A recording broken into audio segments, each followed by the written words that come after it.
khắp mơ hè cơ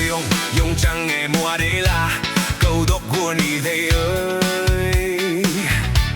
Clay khắp à đây bầy cơ câu sẽ na câu chẳng cơ ya chim vịt tít lên câu đốc chẳng à đây là nào phình ngạc dình ni ra này dùng chẳng cơ clay khắp nan ở đây ơi thì là ni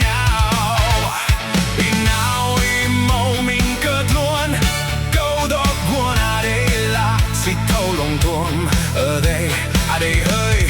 đây thâu mơ đây khắp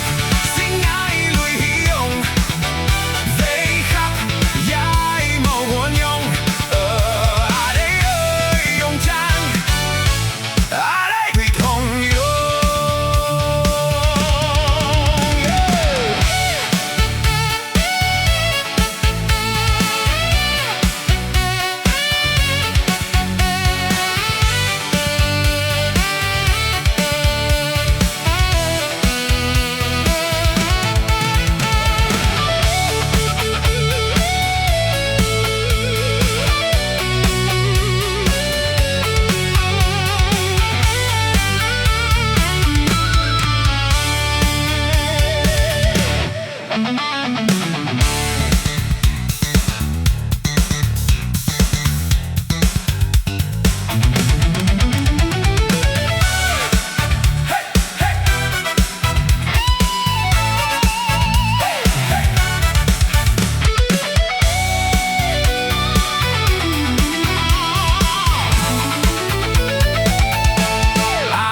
mơ hè cơ dùng chẳng nghe mùa đây là câu đố của ni đây ơi